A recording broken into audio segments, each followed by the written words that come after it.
नमस्कार, स्वागत है आपका जी बिजनेस में। मैं हूं दीपक डोभाल और आप देख रहे हैं आपकी खबर आपका फायदा।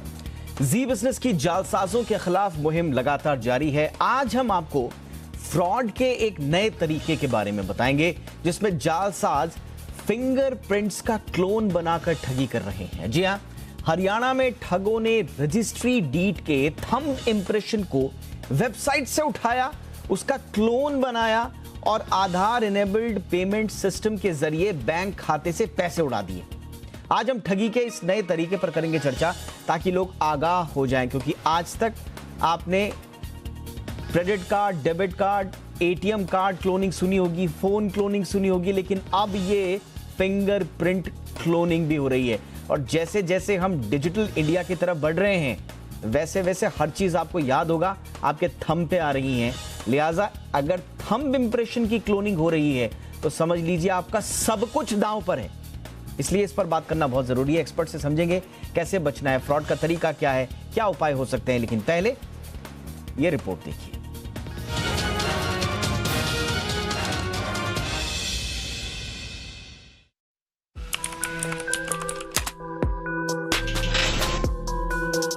आपका ठगी की एक नई मोडस ऑपरेंडी से परिचय कराते हैं। हरियाणा में ठगों ने लैंड रिकॉर्ड डिपार्टमेंट की वेबसाइट से एक शख्स का थंब इंप्रेशन उठाया, उसे बायोमेट्रिक फिंगरप्रिंट का क्लोन तैयार किया और उसे आधार इनेबल्ड पेमेंट सिस्टम यानी AEPS से जोड़कर कस्टमर के बैंक खाते से पैसे साफ कर दिए। चौंक गए ना आप? जी हाँ, जालसाजों ने ठगी का ये नया तरीका निकाला है। पुलिस भी हैरान हो गई जब उसका इस तरह की नई ठगी से पाला पड़ा। पुलिस ने तत्काल संबंधित रजिस्ट्री विभाग को वार्न किया कि उसकी वेबसाइट से थंब इंप्रेशन उठाए जा रहे हैं। विभाग इसे तत्काल रोकने का कारगर उपाय करे, यानी अब आपकी ही फिंगरप्रिंट आपके लिए मुसीबत बन चुकी है। तो क्या ये समझे कि तकनीकी के इस दौर में जहां खाता खुलवाने से लेकर सिम कार्ड लेने और जमीन की रजिस्ट्री कराने तक में फिंगरप्रिंट और थंब इंप्रेशन देना जरूरी होता है, अब जालसाजी का जरिया बन चुका है। इसमें आपकी कोई गलती नहीं होती है, लेकिन ठगे आप जाते हैं। ऐसे में फिंगरप्रिंट और थंब इंप्रेशन जैसे संवेदनशील डेटा के रखरखाव से जुड़ी सुरक्षा को लेकर सवाल खड़े हो गए हैं। अगर सरकारी वेबसाइट पर थंब इंप्रेशन और फिंगरप्रिंट का डेटा सुरक्षित नहीं है तो उसे वेबसाइट पर रखा ही क्यों गया है? ऐसे में तब जब साइबर ठग बायोमेट्रिक क्लोनिंग में माहिर हो चुके हैं। इस नई ठगी का जाल अब पूरे देश में फैल चुका है। पिछले साल जोधपुर में ठगी के ऐसे ही एक नेटवर्क का भंडाफोड़ हुआ था, जो हरियाणा, राजस्थान, झारखंड, महाराष्ट्र, उत्तर प्रदेश, कर्नाटक और बिहार में अपना जाल बिछा रखा था। दरअसल किसी कस्टमर को कियोस्क के जरिए पैसे निकालने के लिए अपना फिंगरप्रिंट देना होता है, जो कि उसके आधार के फिंगरप्रिंट से मैच होना चाहिए। ये मैच होने पर ही बैंक के कियोस्क ऑपरेटर को पैसे जारी करने का संदेश मिलता है। लेकिन यहाँ जालसाज ग्राहक के फिंगरप्रिंट को कियोस्क में सेव कर लेते थे और उसका क्लोन तैयार कर खाते में पड़ी रकम पर हाथ साफ कर देते थे। इस तरह की ठगी में जहां बैंकों के बजाय जन सुविधा केंद्रों पर लेन देन होता है, ठग वहां अपना जाल बिछाते थे। ऐसी ठगी से बचने के लिए अपने बैंक खाते को आधार इनेबल्ड पेमेंट सिस्टम से ना जोड़ें, इसे डिसेबल कर दें। किसी भी रकम निकासी के लिए अपनी मोबाइल पर OTP मंगाएं ताकि OTP डालने पर ही पैसा निकले। अगर जन सुविधा केंद्र या ई-मित्र कियोस्क से पैसे निकालने हो तो अत्यधिक सावधानी बरतें। उसी कियोस्क पर जाएं जहां से हमेशा पैसे निकालते हों, वरना ठग आपकी रकम पर नजर गड़ाए बैठे हुए हैं। मौका मिलते ही आपके खाते की रकम गायब हो सकती है। सभी एहतियात बरतने के बाद भी अगर ठगी के शिकार हो जाते हैं तो तत्काल पुलिस में इसकी सूचना दें। तो वाकई में ये बहुत सेंसिटिव मुद्दा है, क्योंकि फिंगरप्रिंट या थंब इंप्रेशन जैसी बहुत सेंसिटिव चीज ठगों के हाथ में है। तो जैसा मैंने आपको कहा कि हर चीज उनके हाथ में है। फिर इस पर बातचीत करने के लिए इस वक्त हमारे साथ जुड़ चुकी हैं जानी मानी साइबर एक्सपर्ट दीपिका सिंह। उनके अलावा हमारे साथ कुछ और मेहमान जुड़ेंगे, लेकिन दीपिका आपका रुख करते हैं। कितना गंभीर मामला है ये दीपिका? और जैसा मैं कह रहा हूँ कि फिंगरप्रिंट जैसी सेंसिटिव चीज, चलिए ठीक है, डेटा आपने चुरा लिया, आपने फोन नंबर्स वगैरह चुरा लिए, ईमेल वगैरह चुरा लिए, तो ठीक है, वो आपको मिल जाएंगे, उसके बहुत सारे हजार तरीके हैं। लेकिन फिंगरप्रिंट, और वो भी इसमें प्रॉब्लम क्या है कि सरकारी वेबसाइट से, और ये कोई पहला मामला नहीं है, हम बताएंगे दर्शकों को अभी कि कब कब सरकारी वेबसाइट से इस तरह के डेटा लीक हुए हैं। कितना गंभीर आप इसे मानती हैं? जी, ये सिलसिला काफ़ी गंभीर है क्योंकि जो फिंगरप्रिंट बायोमेट्रिक्स, आंखों का भी बायोमेट्रिक्स, ये हमारे लिए काफ़ी ज़रूरी है एंड ये काफ़ी व्यक्तिगत चीज़ है हमारे लिए। Absolutely. इसमें हम ये देख सकते हैं कि this is the final level of authentication, और अगर वही हमारे पास नहीं रहा तो एक इम्पर्सनेशन करना कितना आसान है।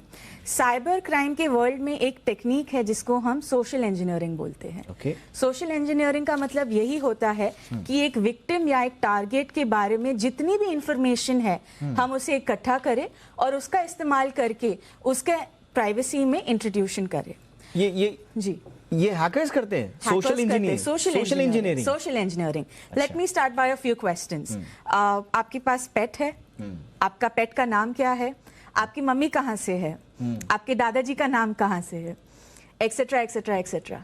इससे अगर आप कनेक्ट करें याहू, जीमेल एक्सेट्रा, इसके जो सिक्योरिटी क्वेश्चंस है उसमें यही तो लिखा होता है, what is your pet name, what is your mother's maiden name. And ये जो एक प्रथा जैसे सालों से वही चली आ रही है जी, what was your first best friends name. ये अभी जब हम इतने सारे फेसबुक एंड इंस्टाग्राम पे पोस्ट डालते हैं, BFFs for all, 10 years since friendship, यही तो सोशल इंजीनियरिंग इस्तेमाल करके हैकर्स हमारे इंट्रूजन कर रहे हैं। दूसरा है आपके बारे में जितने डेटा पॉइंट्स है इन द ओपन डोमेन, वो मालूमात करना अभी काफी आसान हो गया है। क्योंकि इस सिलसिले में यही देखा जाता है कि अगर एक पर्सन की डिजिटल प्रोफाइल बनी है, मतलब उनके पास फेसबुक, इंस्टाग्राम, व्हाट्सएप, उसका फाइंडिंग कितना आसान हो गया है। जब हम ये डिटेल पा ले, जो बायोमेट्रिक डिटेल्स पा के भी हमारी एक पूरी एंटायर पर्सनालिटी बन जाती है, तो डिजिटल प्रोफाइल है वो ऑलरेडी पूरी तरह क्लोन हो चुकी है। इसके अलावा अगर एक KYC का कॉल कर दिया जाए from the hacker syndicate itself, वो हम देख सकते हैं कि they can collect your bank KYC details. और इसका जो आखिरी पैमाना हम बताना चाहते हैं, वीडियो KYC जब लाया गया है, अभी GIF के मामले से वीडियो KYC भी इम्पर्सनेट किया जा रहा है। तो जस्ट अगर एक इमेज ही काफी नहीं हुआ, एक डीप फेक बना के एक वीडियो KYC भी किया जा रहा है। तो ये आप एक पूरा एक रिंग समझिए यहाँ पे, और कुछ भी सुरक्षित नहीं है। और जो थोड़ा बहुत जो आपने कहा कि जो ऑथेंटिकेशन का जो आखिरी स्टेप है, यानी कि आपके बायोमेट्रिक्स, अब वो भी इन सब के पास हैं और उनको पता है कि कहां से इनको लेना है जी। हमारे साथ इस वक्त बहुत ही खास मेहमान, देश के जाने माने साइबर लॉ एक्सपर्ट पवन दुग्गल सर भी जुड़ चुके हैं। दुग्गल सर, बहुत बहुत स्वागत है आपका। मेरी आवाज आ रही है आपको सर? पूरी आ रही है सब। सर, कितना गंभीर आप इसे मानते हैं? मैं अभी दीपिका से बात कर रहा था और दीपिका ने जो जो जरिए बताए हैं, मतलब कुछ भी नहीं छूटा, सब कुछ हैकर्स के पास है, ठगों के पास है। अब तो फिंगरप्रिंट, थंब इंप्रेशन, आपके बायोमेट्रिक्स भी हैं सर, तो फिर बचा क्या? कुछ नहीं बचा। आज आप पूरी तरीके से नग्न हैं ऑनलाइन स्पेस में। अगर आप केयरफुल हो गए तो कुछ हद तक आप अपनी प्राइवेसी, चाहे वो पर्सनल प्राइवेसी हो, चाहे वो डेटा प्राइवेसी हो, उसका आप संरक्षण कर पाएंगे। वरना अगर आप थोड़े से भी केयरलेस हो गए, सावधानी नहीं बरती, तो आप हर वक्त ऐसे डिजिटल फुटप्रिंट छोड़ जाएंगे जिसका इस्तेमाल स्टेट या नॉन स्टेट एक्टर्स करेंगे, साइबर क्रिमिनल्स करेंगे, साइबर क्रिमिनल गैंग्स करेंगे, ताकि आपको टारगेट किया जाए। और आपको क्यों टारगेट हो रहा है? आपको इसलिए टारगेट किया जा रहा है क्योंकि आप डेटा ऑब्जेक्ट बन गए हैं। और बात भी सही है, हम लोग इंसान कम और डेटा ऑब्जेक्ट ज़्यादा बन गए हैं। हम लगातार डेटा उत्पन्न करते जा रहे हैं और इसलिए हम न केवल ग्लोबल ब्रॉडकास्टर्स हो गए हैं, ग्लोबल ऑथर्स हो गए हैं, बल्कि ग्लोबल ट्रांसमिटर्स ऑफ डेटा का भी हिस्सा बन चुके हैं। और साथ ही साथ ऑलरेडी हम हमारे भारतीय परिवेश में देखा जाए तो ग्रेट इंडियन वॉमिटिंग रेवोल्यूशन चल रहा है। भारतवासी आज उल्टी कर रहे हैं अपने हर प्रकार की जानकारी को लेकर, चाहे वो पर्सनल जानकारी, प्रोफेशनल जानकारी, सोशल जानकारी हो। और ठीक इसी जानकारी का इस्तेमाल करते हुए यही साइबर क्रिमिनल्स आपको टारगेट करते हैं। कुछ साइबर क्रिमिनल्स आपके पैसे के लिए टारगेट करते हैं, कुछ टारगेट करते हैं ताकि आपकी छवि नकारात्मक रूप से प्रभावित की जा सके, और कुछ इसलिए टारगेट करते हैं ताकि आपका जो डेटा है, आपकी जो महत्वपूर्ण जानकारी है, उसको चुराया जा सके, ताकि उसको पूरी सुपरफिशियल नेट पर, डार्क नेट पर खरीद फरोख्त के लिए बेचा जा सके। तो आजकल पैमाना पूरी तरीके से बदल गया। और आप हम लोगों को समझना पड़ेगा कि जब से कोविड-19 आया है, तब से साइबर क्राइम का गोल्डन युग शुरू हो गया है। और ये golden age on cyber crime अब कई दशकों तक हमारे साथ रहने वाली है। और इस दशक के दरमियान हम देख रहे हैं कि लगातार ये साइबर क्रिमिनल्स हमारे सेंध लगा रहे हैं, न केवल साइबर सुरक्षा को लेकर, हमारे पैसों को लेकर। पिछले साल 2021 में ही पूरी दुनिया भर ने $6 ट्रिलियन से ज़्यादा गवाए साइबर क्राइम्स के प्रति, और आज इस साल 2022 में उम्मीद की जा रही है कि $8 ट्रिलियन से ज़्यादा पैसे लोग गवा देंगे साइबर क्राइम के प्रति। तो देखिए, ये खतरा चारों ओर फैल चुका है। जितने आप सावधान होंगे, जितना कम से कम जानकारी आप लोगों के साथ शेयर करेंगे, अपनी खास तौर पर जानकारी अगर नीड टू नो बेसिस पर शेयर करेंगे, तो काफ़ी हद तक आप अपनी निजता को बचाने में थोड़े बहुत सफल हो पाएंगे। लेकिन एब्सोल्यूट सिक्योरिटी मौजूद ही नहीं है। हम मान के चलें, हर आदमी आज पोटेंशियल विक्टिम बन सकता है साइबर क्राइम का। इसलिए जितने आप साइबर हाइजीन का इस्तेमाल करें, साइबर सुरक्षा को जीवन जीने की शैली के स्वरूप में अडॉप्ट करें, उतना ही आप सुरक्षित अपने आप को, अपने डेटा को बचा सकते हैं। और एक भारतवासी में एक जो हमारे जो भावनाएं व्यक्त की जा चुकी हैं कि चलिए हर चीज़ पर विश्वास कर लीजिए, मुझे लगता है उस माइंड सेट से हमको बाहर निकलना पड़ेगा। समय आ गया है कि आपको आज डिस्ट्रस्ट और मिसट्रस्ट से हर जानकारी को इंटरनेट पर देखना पड़ेगा। किसी पर आप तब तक विश्वास नहीं करें जब तक आप अपने इंडिपेंडेंट वेरिफिकेशन या ऑथेंटिकेशन ना कर सकें, और कभी भी फ्री लंच का हिस्सा ना बने। दुनिया में फ्री लंच नाम की चीज़ कोई है ही नहीं। अगर आपको कह रहा है कि रिजर्व बैंक ऑफ इंडिया ने आपको 50 लाख रुपए का पुरस्कार देने का निर्णय लिया है, तो बिल्कुल इस तरह की बातों को डिसरिगार्ड करिए। कितनी बड़ी आयरनी है सर, OTP मांग रहा है, फोन डिस्कनेक्ट करिए। कितनी बड़ी आयरनी है सर कि जब साइबर और सोशल मीडिया का जब बूम आया था, शुरुआत जब हुई थी, तो कहा यह गया था कि सोशल मीडिया पूरी दुनिया को एक कर देगा। सोशल मीडिया एक दूसरे की भावनाओं को समझने में हमें हेल्प करेगा, एक दूसरे पर विश्वास करने के जरिए देगा। लेकिन आज हम इस शो के माध्यम से, और पवन दुग्गल सर ने जैसा बहुत ही सही कहा कि मिसट्रस्ट, डिस्ट्रस्ट, आपको विश्वास नहीं करना है, यही मंत्र है सोशल मीडिया का। अगर आपको ठगी से बचना है, अपनी निजता को बचाना है। कितनी बड़ी आयरनी है कि एक कॉन्सेप्ट आया दुनिया में विश्वास जगाने के लिए, लेकिन अगर आपको वहां पर सरवाइव करना है तो आपको अविश्वास जताना पड़ेगा। यही एक मात्र जरिया है। ये बहुत बड़ी आयरनी है, लेकिन इसी के साथ हमें आगे चलना पड़ेगा। और दीपिका, ये वाकई में सुन के बड़ा अजीब सा लगता है कि आप कहीं नहीं बचे। हम कुछ दिन पहले हम देख रहे थे कि सोशल मीडिया जो बड़ी बड़ी वेबसाइट्स हैं और प्लेटफॉर्म्स हैं, फेसबुक हो, ट्विटर हो, इंस्टाग्राम हो, कुछ भी हो, वहां पर आपकी सोशल मीडिया प्रोफाइलिंग हो रही थी। आप कहाँ जा रहे हैं, आपका लोकेशन क्या है, आपकी पसंद कौन से, आपकी नापसंद क्या है। अब आप बता रही हैं कि सोशल इंजीनियरिंग हो रही है उससे भी ज्यादा, कि अब आपके सीधा खाते, पेट नेम, यहां तक पहुंचने की कोशिश की जा रही है। क्या इसमें कोई सिर्फ एक मात्र सब कुछ हम कंज्यूमर पर ही छोड़ दें, ग्राहक पर ही छोड़ दें, यूजर पर ही छोड़ दें कि भैया जो कुछ करना है तुम्हें ही करना है, या बीच में कुछ सरकार का, सोशल मीडिया प्लेटफॉर्म्स की भी कोई जिम्मेदारी? कंज्यूमर की यही जिम्मेदारी है कि वो सतर्क रहे। जैसे दुग्गल साहब ने कहा कि अगर एक प्रोडक्ट या सर्विस आपसे पैसे नहीं ले रही है, that means you are the product and the service, आपसे वो पैसे कमा रहे हैं। एंड दूसरा, हम भारतवासी अभी एक डेटा गेडिंग की तरफ बढ़ते जा रहे हैं, where data is becoming the new oil. जितने डेटा पॉइंट्स हमारे बारे में कलेक्ट हो रहे हैं उतने ही कम है, और ये होता ही जाना है। बट अगर अवेयरनेस की बात आए तो यस, वो हमारे कंज्यूमर की जरूर जिम्मेदारी है। बट एक चीज है और एक टर्म है नोन एज इंटरमीडियरी लायबिलिटीज। दूसरा है रेगुलेटरी अथॉरिटीज का इसमें एक रिस्पॉन्सिबल रोल लेना। जो हमारे साइबर क्राइम की मोडस ऑपरेंडी है वो दिन बर दिन इवॉल्व होती जा रही है। तो सरकार से और दूसरे लॉ इन्फोर्समेंट अथॉरिटी से मेरी यही एक याचना है कि अगर ये सारे मोडस ऑपरेंडी को लेकर वो अपनी एक सोल्यूशंस और एक एसओपी को अपडेट करते जाए on a very continuous basis. जैसे साहब ने कहा कि $6 trillion worth of cyber crimes हुए हैं, विच इज अगर एक इकोनॉमी के तहत से हम लोग उसको ले तो 3rd लार्जेस्ट इकोनॉमी हो जाएगी अगर एक cyber crime as an industry ले ले। And plus every month in India 80,000 to 1 lakh frauds minimum हो रहे हैं। सो अब ये नंबर हम देखें, इसके अगेंस्ट अगर जो लॉ इन्फोर्समेंट एंड सरकार एंड इंटरमीडिएट्स की जो रिस्पॉन्सिबिलिटी है कि continuous evolution as well as SOPs बना के हमारे सिटीजन्स को और अवेयर कीजिए। जो फीचर्स है वेरियस एप्स में उसको भी अपडेट कीजिए, बिकॉज अगर वो ही फीचर्स में लूपहोल रहेगा, वो लूपहोल के साथ और सारे कंज्यूमर्स की प्राइवेसी थोड़ी प्रॉब्लम में आ सकती है। तो फिंगर के निशान से खाते का, कमाई का, सब कुछ का काम तमाम हो सकता है। ये आज कुछ एग्जांपल्स हम लेकर आए हैं और अभी तो हमने हरियाणा का दिया है। इससे पहले मैं देख रहा था दुग्गल सर, बहुत सारे कुछ मैं ऐसी नॉर्मली मैंने गूगल ऐसे ही किया। मैं आम जनता को भी कहूँगा, आम दर्शकों को भी कहूँगा, आप बायोमेट्रिक फ्रॉड या फिंगरप्रिंट फ्रॉड आप मार के देखिए, कितना सारा आ रहा है। बिहार के मुंगेर का मैं पढ़ रहा था, वहाँ पर तो पंचायत चुनाव में लोग वोटिंग करने गए और वहां पर जो वोटिंग अधिकारियों के साथ बैठे हुए थे वो दो फिंगरप्रिंट जो मशीन होती है उनको लेकर बैठे हुए थे और इधर वो वोट दे रहे हैं, उधर से उनका खाता साफ।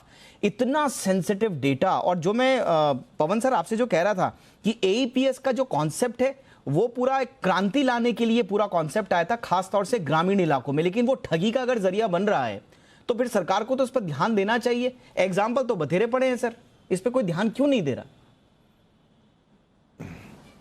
देखिए, जब आधार आया था उद्देश्य बहुत साफ था। आधार को आप नए प्रकार की आइडेंटिफिकेशन का एक जरिया मानते थे। जब तक आधार अपने सीमित रूप में रहा, उसकी सेंट्रल आइडेंटिटी डेटा रिपोजिटरी सुरक्षित रही।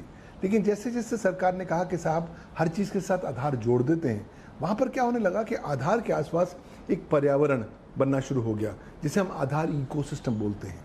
ये इकोसिस्टम संपूर्णतः सुरक्षित है और यहाँ पर अगर आप आधार का इस्तेमाल करते हैं तो उसका बेटेंट मिसयूज होने की संभावना बहुत ज़्यादा है। आप उदाहरण देख लीजिए, हर साल जो unique identification authority of India है, हर साल 50 से 100 एफआईआर करती है लोगों के बरखिलाफ जो इस आधार इकोसिस्टम में आधार का दुरुपयोग करते हैं। हालांकि आधार एक्ट कहता है कि साहब ऐसा है कि जब आप दुरुपयोग करेंगे तो जुर्म हो जाएगा, लेकिन प्रॉब्लम यह है आधार एक्ट कहता है कि अगर आपका आधार मिसयूज होता है तो आप पुलिस को रिपोर्ट नहीं कर सकते। आपको ये राइट ही नहीं दिया गया, केवल unique identification authority of India को राइट दिया गया है कि वो केवल कंप्लेंट दाखिल कर सकती है और कोई नहीं दाखिल कर सकता। तो आज आधार बहुत ज्यादा सुरक्षित है। तो मैं तो आपको यही कहूंगा सर, इसे थोड़ा सा आधार है सर, इसे थोड़ा सा इलैबोरेट कीजिए, इसे थोड़ा सा इलैबोरेट कीजिए सर। अगर आधार से रिलेटेड कोई फ्रॉड मेरे साथ हो जाता है तो मैं एफआईआर नहीं करा सकता? आप एफआईआर कर ही नहीं सकते।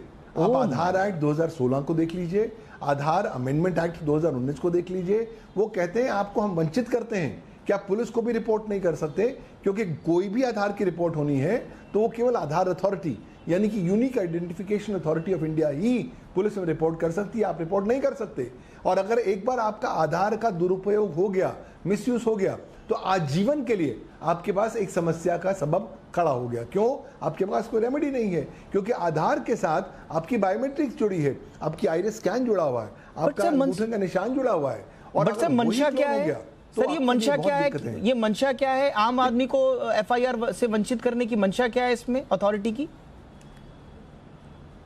देखिए, ये मंशा आज तक पता ही नहीं लग पाई कि मंशा क्या करना चाहते थे। देखिए, आज अगर नॉर्मल हमारे यहाँ कोई जुर्म होता है तो हम पुलिस थाने में जाके रिपोर्ट करते हैं, लेकिन कहीं ना कहीं जिस वक्त आधार बनाया गया, पहले तो देखिए आधार का इतिहास देख लीजिए। 2006 में करीबन एक या 2009 में एग्जीक्यूटिव ऑर्डर से शुरू हुआ, फिर कई साल तक चलता रहा, उसकी लीगैलिटी ही नहीं हुई। फिर 2016 में कानून आया, तो लेकिन उन्होंने कहा कि साहब कानून हम लेके आ रहे हैं, अगर सारे लोग अपने आधार के बरखिलाफ कंप्लेंट करने लग जाएं तो हमारे तो अंबार आ जाएगा। तो इसलिए कहा हम सबको वंचित करते हैं, हम किसी को अधिकार ही नहीं देते कि आपके आधार का मिसयूज होता है, क्योंकि सरकार का उस जमाने में कहना था कि साहब आधार से सबसे बड़े सुरक्षित है, आधार में से लगाई नहीं जा सकती।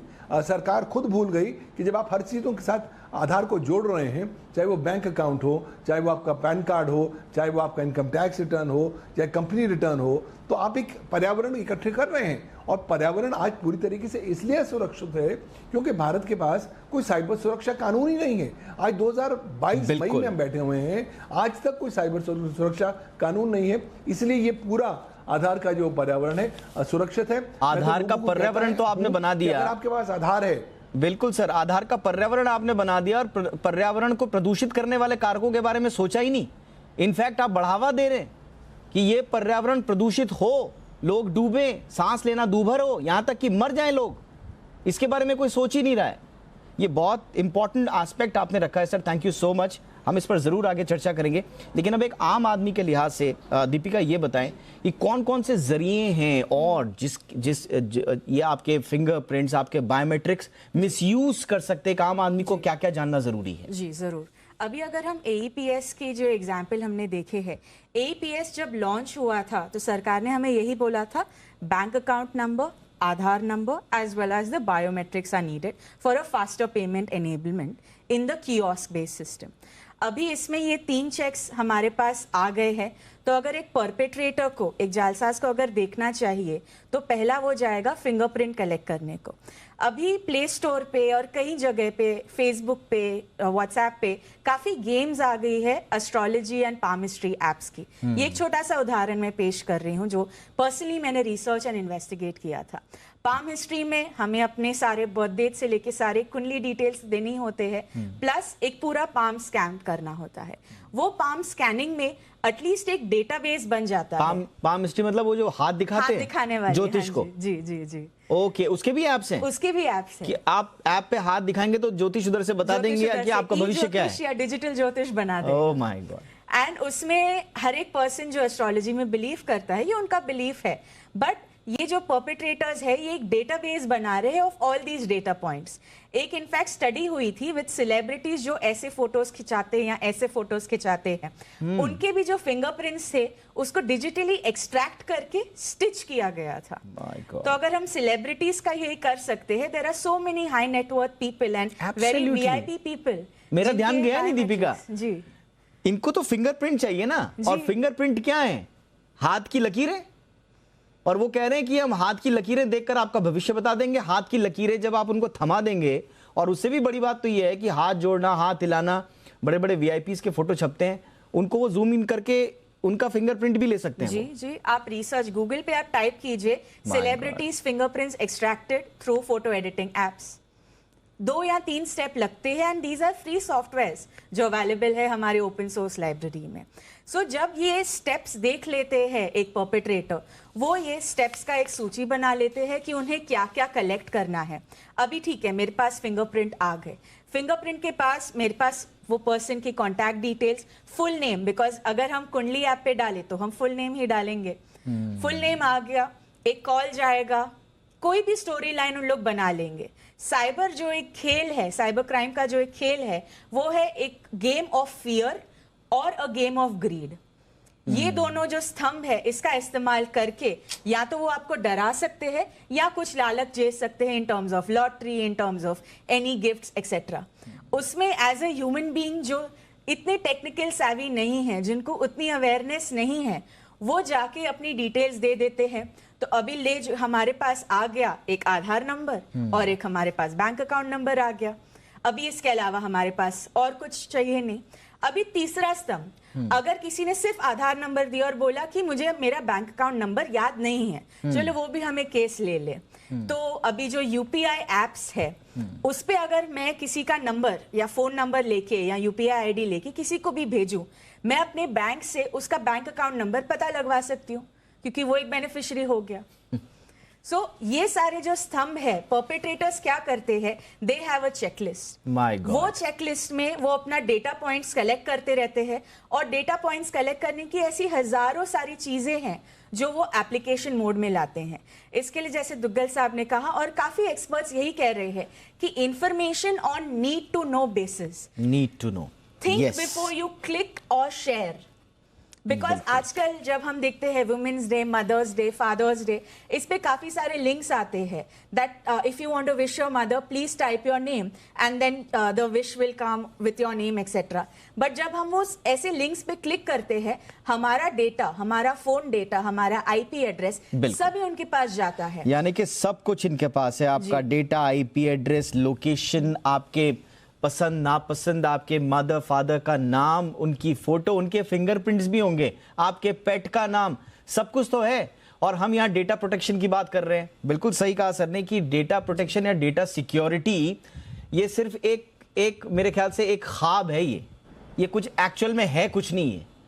हम सिर्फ शो करके थोड़ा बहुत अवेयरनेस क्रिएट कर सकते हैं, लेकिन एक्चुअल में अगर देखा जाए तो सब कुछ वहां बैठे हुए। बस एक चीज आपको ध्यान रखनी है, जो आज के शो का क्रक्स है, जो दुग्गल सर ने भी कहा और जिस पर दीपिका ने भी जोर दिया, आप अविश्वास जाहिर कीजिए सोशल मीडिया पर, एक एक चीज पर शक कीजिए। जब तक आपने शक करना शुरू नहीं किया, तब तक आप बच नहीं पाएंगे। बहरहाल हमारी ये मुहिम आगे भी जारी रहेगी, इसी तरह से आपको अवेयर करते रहेंगे। आपने तमाम वो जरिए समझ लीजिए, आपको सतर्क रहना है और हम आपके साथ हैं। कैसे कैसे किन किन तरीकों से आपके साथ फ्रॉड हो सकता है ये हम आपको बताएंगे। सतर्क रहना आपका था। बहुत बहुत शुक्रिया पवन दुग्गल सर, आपने वक्त निकाला हमारे लिए। दीपिका, आपका भी बहुत बहुत शुक्रिया हमारे लिए वक्त निकालने के लिए। आपकी खबर आपका फायदा में इतना ही, इजाजत दीजिए, नमस्कार।